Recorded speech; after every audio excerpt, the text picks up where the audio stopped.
My name is Claire.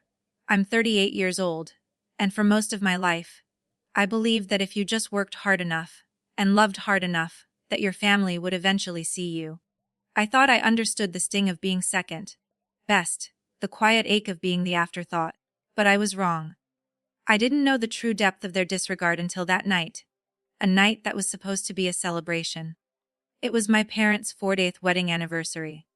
We were at the Chestnut Grill, one of those old-school Chicago steakhouses with dark wood paneling and red velvet booths. The air was thick with the scent of seared steak and expensive perfume.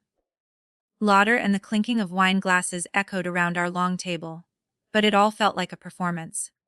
My father, Robert, stood up, his hand slightly unsteady as he raised his glass of Merlot. He beamed, first at my mother Linda, and then at my older sister Megan. To 40 years with the love of my life, he began, his voice booming with a confidence he rarely earned. And to our greatest accomplishment, our daughter Megan. He paused, letting the praise hang in the air as relatives murmured their agreement. Megan, ever the star, gave a polished, humble little nod. Then, my father's eyes found mine across the table. The smile on his face didn't falter, but his gaze turned to ice. Honestly, he said, his voice ringing with a terrible clarity that cut through the noise. We wish Megan was our only child. The world didn't just go silent. It felt like a vacuum had sucked all the air, all the warmth, out of the room. Forks froze halfway to mouths. My aunt gasped. Across from me, Megan's lips curled into a tiny, triumphant smirk. It was a look I'd seen 1,000 times before, but this time, it was the final twist of the knife. Everyone, my cousins, my aunts, my uncles, they all stared, their faces a mixture of shock and pity. I felt a hot, volcanic rage building in my chest, but I refused to give them the satisfaction of my tears. I didn't scream. I didn't even flinch. I just sat there, the echo of his words burning away the last shred of hope I had for their love.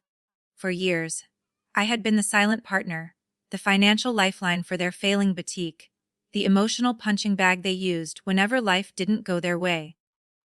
But in that single, brutal moment, something inside me finally snapped. I was done. Done trying to earn a place I was never meant to have. I calmly placed my napkin on the table, pushed my chair back, the scrape of its legs against the polished floor the only sound in the room. Enjoy your celebration, I said, my voice steady and low.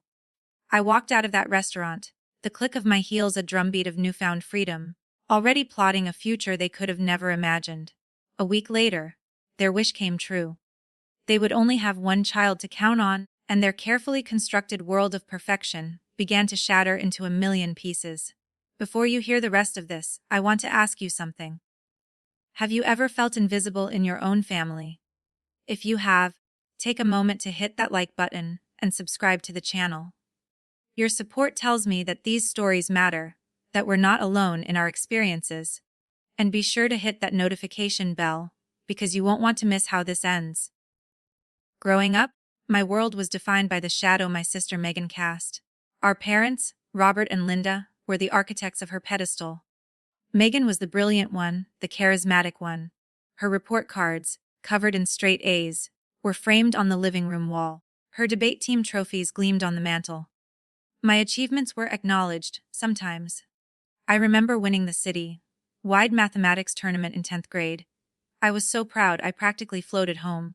I walked in to find my parents getting ready to go out. "Oh, that's nice, honey," Mom said, applying her lipstick in the hall mirror. "We can't be late for Megan's choir performance. Her solo is the highlight of the show." They never even asked to see the medal. This favoritism wasn't subtle, it was the law of our household. Dinners were the Megan show. We'd listen for hours about her campaign for student body president, her lead in the school play, her brilliant marketing ideas for her part-time job at the mall. If I tried to share something about my day, my mother would interrupt with, "That's interesting, Claire, but Megan was just telling us about." I learned to eat my food in silence, swallowing my stories along with my disappointment. The real heart of the problem, the thing that tied me to them long after I should have walked away, was their business. They owned a small, upscale women's clothing boutique called L&R Designs. It was their dream, but they were dreamers, not business people. They had impeccable taste but zero financial sense.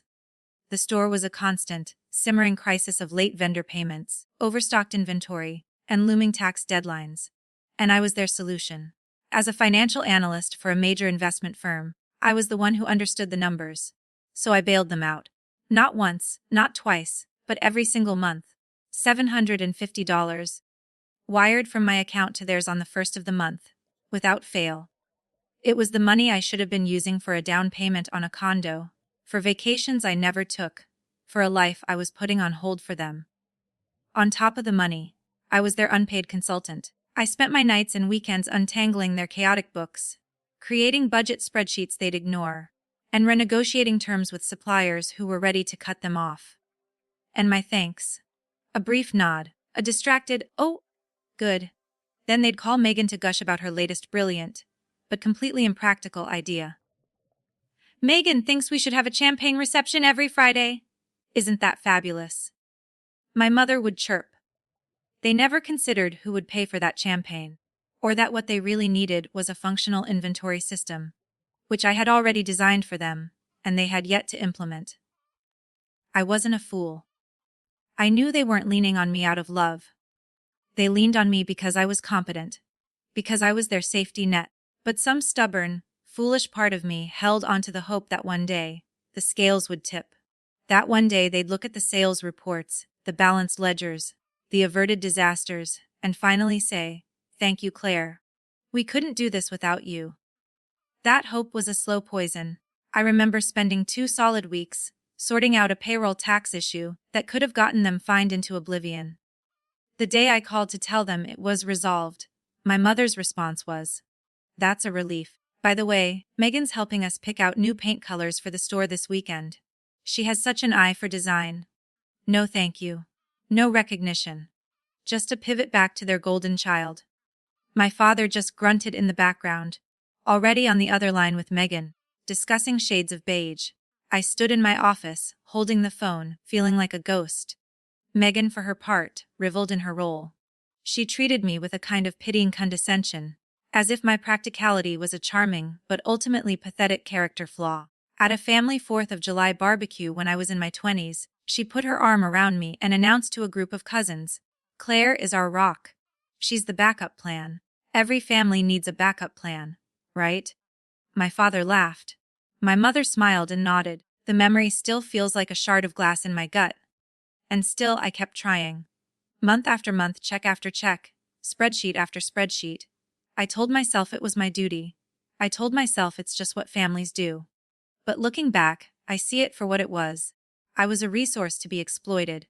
They used my skills, my time, and my money not because I was family, but because I was available. Every dollar I sent was an attempt to buy their love, to purchase their respect. But it was a currency they refused to accept. They'd cash my checks, and then sing Megan's praises, all in the same breath. The night of their anniversary, that debt of hope was finally, irrevocably, cancelled. That night, I sat in the sterile silence of my downtown apartment, the city lights twinkling below like 1,000 indifferent stars.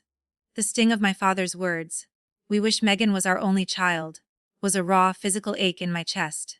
Megan's smirk. My mother's silent consent. The stunned faces around the table. The scenes played on a torturous loop in my mind, each repetition hardening my resolve. I had poured my soul into being their daughter, their financial savior, their invisible pillar. For what? To be publicly disowned at a celebration I helped pay for. No more. The cycle of abuse ended tonight. My hands were perfectly steady as I opened my laptop and pulled up our family group chat, ironically named Miller Family Updates. I typed a single, concise message. As of tonight, my financial and advisory services for L&R Designs are terminated. My monthly contribution of $750 will also cease immediately. You have your perfect child, she can handle it. Good luck. I hit send. The sense of finality was dizzying, terrifying, and more liberating than anything I had ever felt. Within 60 seconds, my phone began to detonate. First, a call from my father. I watched his name flash on the screen and pressed ignore. It went straight to a voicemail I knew would be filled with blustering indignation. Next, a string of texts from my mother Claire. "What is this? This isn't funny. You're upsetting your father. Call me this instant." Then, a single, scornful message from Megan. "Seriously? You're going to throw a tantrum because Dad made a joke. Grow up. A joke. They thought this was a joke. I stared at their frantic messages, their demands, their manipulations, and for the first time, I felt nothing but a profound, chilling distance. I wasn't going to engage. I wasn't going to explain. I simply powered my phone off, severing the last digital tether. That night, I slept more soundly than I had in years. By morning, they had escalated. My work email had a dozen messages from my mother, each more frantic than the last, weaving a narrative of my betrayal and how I was tearing the family apart over a simple misunderstanding. My father had left 3 more voicemails, his tone shifting from confusion to outright rage. You owe this family, Claire, he snarled in the last one. You don't just get to walk away. They didn't get it. They didn't see me as a daughter they had wounded. They saw me as an asset they had lost. Their panic wasn't about our relationship. It was about the suddenly gaping hole in their finances. I knew their books better than they did. My monthly $750 was the float that covered their perpetual shortfalls. My unpaid consulting was the only thing standing between them and IRS audits, crippling vendor penalties, and foreclosure. Without me, they weren't just losing a daughter, they were losing their business. And they knew it. But Megan wasn't content to let them panic in private. She needed to control the narrative. 2 days after I cut contact, the public humiliation began. I turned my phone back on to a flood of notifications and a text from my friend Sarah. Have you seen Megan's Facebook? I navigated to her page, my stomach tightening. There it was, a public post for our entire extended family, and all their friends to see. It was a professionally shot photo of her, my mother, and my father, all of them smiling radiantly. The caption read, "So blessed to have a family that understands that business is about passion and vision, not just cold, hard numbers. It's sad when someone's bitterness makes them try to tear down everything you've built. But we're stronger than that. Pen family first, for positive vibes only." The comments were a sickening cascade of support. "You tell Megan," one cousin wrote. "So sorry you're dealing with drama." An old neighbor chimed in. She didn't have to name me. Everyone knew. She was painting me as the villain, the cold, bitter accountant who was jealous of her creative, successful sister. It didn't stop there. The next day, another post. This one was more insidious. You learn a lot about people when you see how they handle their relationships. If someone is constantly the victim, constantly in conflict, maybe the problem isn't everyone else. That was it. She was systematically poisoning the well, not just about the business, but about my character. My phone buzzed with texts from relatives asking for my side of the story, their words tinged with the suspicion Megan had planted.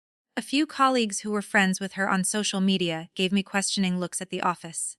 The lies were spreading, meticulously crafted to isolate me and justify my family's behavior. I could have fought back. I could have posted screenshots of my bank transfers, of the desperate emails from my mother begging for financial advice. I could have aired all their dirty laundry. But that was her game. A messy, public war of words where truth is lost in the drama. I wouldn't play. Sitting at my desk, staring at another one of Megan's saccharine, manipulative posts, I knew that simply ignoring them wasn't enough. They were actively trying to ruin my reputation. I needed more than silence. I needed a decisive, unassailable move. I needed an ally whose authority they could not question. My grandfather, Arthur. My mother's father. I closed my laptop, took a deep breath, and booked a one-way flight to Sarasota, Florida. A week later, I was driving a rental car down a sun-drenched Florida highway, the humid air a stark contrast to the chill I felt inside. My grandfather Arthur was a man carved from granite and integrity. A retired contractor, he had built his own successful business from the ground up with his bare hands and a sharp mind. He was quiet, observant, and had a knack for seeing straight through my father's blustering charm. He'd given my parents the seed money for their boutique decades ago. A gift he now privately referred to as his worst investment. He had always been fair to me, treating me not as a supporting character in Megan's story, but as a person in my own right. He was waiting for me on the screened, in porch of the small, sturdy house he'd built himself, overlooking the bay. His weathered face, usually etched with a gentle calm, was tight with concern. "You didn't fly all the way down here for the sunshine, Claire," he said, his voice a low rumble as he pulled me into a hug that felt like coming home. We sat in his living room, surrounded by the scent of salt air and old books. With the lazy hum of a ceiling fan overhead, I told him everything. I started with the anniversary dinner, my voice cracking as I repeated my father's words. I saw my grandfather's hands, calloused and strong, clench into fists on the arms of his recliner. I laid out the years of financial support. The monthly wire transfers, the unpaid hours, the tax crisis averted. I explained how my every contribution was dismissed while Megan's frivolous ideas were celebrated. Then, I pulled out my phone and showed him her Facebook posts. I watched his eyes, sharp and blue, narrow as he read her calculated lies, and the fawning comments from our relatives. He read them all in silence. When he was done, he set the phone down gently on the coffee table and looked at me, his expression grim. He said that, "We wish she was our only child." In front of everyone, he asked, his voice dangerously quiet. I just nodded, unable to speak past the lump in my throat. He stood up and began to pace the room, his movements slow and deliberate. "That's not a family, Claire," he said, his voice shaking with a controlled rage. "That's a cult of personality with your sister as the leader and your parents as her first followers. They're not just ungrateful, they're cruel." He stopped pacing and turned to face me. "I've watched them take advantage of your good nature for years." I kept my mouth shut, hoping they'd come to their senses. "But this is a betrayal of the highest order." He walked over to an old wooden desk in the corner and picked up the phone. "They built that failing business with my money, and they've been keeping it afloat with yours," he said, his thumb hovering over the numbers. "That ends now." I didn't have to ask who he was calling. He dialed, and a few moments later, he spoke. "John, it's Arthur Miller. I need you to come out to the house. I'm making some significant changes to my will." I sat there, listening, as the foundation of my family's future cracked wide open. Grandpa wasn't just offering me comfort. He was delivering justice. He sat down with his lawyer that afternoon, and I was a silent witness. He was calm, clear, and utterly resolute. My father, my mother, and Megan were to be written out. Completely. The properties he owned, the investment portfolio he'd carefully built over a lifetime of hard work. It would all go to me, with a significant portion designated for the local animal shelter he and my late grandmother had always supported. "It's not a reward, Claire," he told me after the lawyer had left, his gaze unwavering. "It's a restoration of balance. They don't value what they have. It's time they learn what it's like to have nothing." He wasn't finished. He then called my father. I could only hear his side of the conversation, but it was enough. "Robert," he said, his tone devoid of any warmth.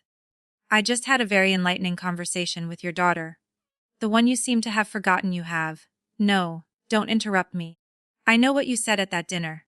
I know how you've been using her. Let me be perfectly clear. Your access to my estate is finished. You, Linda, and Megan are out. You're on your own. You wanted one child. You've got her. I hope she's good with numbers." He hung up the phone. The silence that followed was profound. I flew back to Chicago the next day, not with a feeling of victory, but with the quiet, steely resolve of someone who had finally been seen. The war wasn't over, but I had just brought in the cavalry. Now, all I had to do was wait for their self-made empire to fall. The weeks following my trip to Florida were a masterclass in watching a controlled demolition from a safe distance. The first explosion was the news about Grandpa Arthur's will, a shockwave that rippled through the family with astonishing speed. My father, I later heard from a cousin, went into a tailspin. He called Grandpa relentlessly, leaving rambling, furious voicemails that swung wildly between threats and pathetic pleading. Grandpa never answered. My mother tried a different tactic, sending him long, tear-stained letters filled with pictures of a young Megan, reminding him of his precious first grandchild. The letters were returned unopened. Their desperation soon turned back towards me. My phone, which I had started using again, lit up with their numbers. I never answered. Their messages became a predictable cycle. First came the outrage from my father. "You poisoned him against us. You'll pay for this." Then, the emotional blackmail from my mother. "Your grandfather is old, he's not thinking clearly. You need to fix this, Claire. Think of your family." And finally, the venom from Megan. I hope you're happy. You've destroyed this family just to feel important for once. I read their words, not with anger or hurt, but with the detached interest of a scientist observing a predictable chemical reaction. Their world was shrinking, and they were lashing out at the person who had refused to shrink with them. I continued to ignore them, focusing instead on my work and my own life. The boutique, as I knew it would, began to die a slow, public death. Without my monthly injection of cash, their razor-thin margins vanished. The first domino to fall was their primary clothing supplier. A missed payment turned into a hold on their next season's inventory. Soon, other vendors followed suit, demanding cash on delivery for orders they could no longer afford. Megan's brilliant marketing ideas were useless without products to sell. The champagne reception stopped. The new paint colors peeled under the harsh fluorescent lights in the half-empty store. Then came the nail in the coffin. The IRS, prompted by the payroll tax discrepancies I had flagged for them months earlier, officially launched a full-scale audit. The years of sloppy bookkeeping, of mixing personal and business expenses, of my father paying himself in cash off the books. It all came to light. The penalties were catastrophic, a five-figure sum they had no way of paying. Within 3 months, a lion was placed on the business. The bank foreclosed shortly after. I heard about the final day from my friend Sarah, who had driven past. She said a sad, hand-lettered, store closed sign was taped to the glass door of L&R Designs. The mannequins in the window, once dressed in chic apparel, stood naked and forlorn. Their dream, propped up for years by my money and my labor, had imploded. Megan's public persona crumbled alongside the business. Her downfall was even more spectacular because she had built her stage so high. A particularly incensed aunt, my mother's sister who had always had a soft spot for me, got tired of Megan's constant stream of self-pitying posts. On one of Megan's posts bemoaning the tough economy for small businesses, my aunt commented, "Tough economy? Or was it that you finally lost the sister who was sending you nearly $1,000 a month to stay afloat? The sister you and your parents humiliated." Some of us know the real story, Megan. The comment section erupted. My aunt's claim was so specific, so bold, that it couldn't be dismissed as mere drama. Other relatives, who had been silent before, started to chime in. The narrative Megan had so carefully crafted was ripped to shreds. People who had offered her sympathy now questioned her. Friends started unfollowing her. The investors she had been courting for her mythical expansion plans vanished. Her reputation as a retail prodigy was exposed for what it was, a fantasy funded by my labor and her parents' delusion. The final, devastating blow was the loss of their home. My parents had taken out a second mortgage years ago to fund a lavish kitchen remodel and a trip to Europe. Luxuries they couldn't afford, but felt they deserved. They had been servicing that debt with the store's meager profits and my steady financial aid. Without either, they defaulted on their payments. The foreclosure notice on the door of my childhood home was the ultimate symbol of their failure. They were forced to sell off furniture and my mother's jewelry to afford the deposit on a cramped, 2-bedroom apartment in a less desirable part of town. The family who had once boasted about their business, their perfect daughter, and their comfortable life, now had nothing. Through all of this, I remained a silent observer. I felt no joy in their ruin, but I also felt no pity. Their situation was the direct result of 1,000 choices. They had made the choice to favor one child over another, the choice to exploit my loyalty, the choice to live in a fantasy rather than face reality. This wasn't my revenge, it was their reckoning. While their lives unraveled, mine began to knit itself together in ways I'd never allowed myself to imagine. I poured all the energy I had once spent managing their crisis into my own career. The tech startup I was managing finances for landed a massive round of funding, and my role in securing it earned me a promotion to senior manager, with a raise that eclipsed what I used to send my parents in a year. For the first time, my success felt entirely my own. I also nurtured the relationships that had been sidelined by family drama. My friend Sarah became my anchor. We had standing Friday night dinners where we'd talk about everything and nothing, her steady presence a balm on the old wounds. And then there was David. I'd met him at a professional networking event, a structural engineer with a quiet confidence and a wry smile that made me feel instantly at ease. He listened more than he talked, and when he did speak, his words were thoughtful and kind. I told him my story slowly, piece by piece, expecting him to be shocked or to offer simplistic advice. Instead, he just listened, his hand covering mine on the table of a quiet restaurant. "It sounds like you were the strongest pillar in a poorly designed building," he said one night. "It was bound to collapse. It's not your fault it finally did." Coming from an engineer, it was the highest form of validation. With him and with Sarah, I was building a new foundation, one based on mutual respect, honesty, and genuine care. Materials my family had never known how to use. I received a postcard from Grandpa Arthur. It was a picture of a sunset over the Gulf of Mexico. On the back, he'd written just 5 words. "I'm proud of you, Claire." I taped it to my refrigerator, a daily reminder that I was not the villain of my story. I was the survivor. The lesson in all of this settled into my bones. Clear and sharp family is not an obligation to endure abuse. Real family are the people who build you up, not the ones who use you as a prop for their own lives. For too long, I had been pouring water into a bucket full of holes, hoping that one day it would be full. I finally realized it was time to walk away and water my own garden. And for the first time in my life, I was watching it bloom. Thank you for being with me through this journey.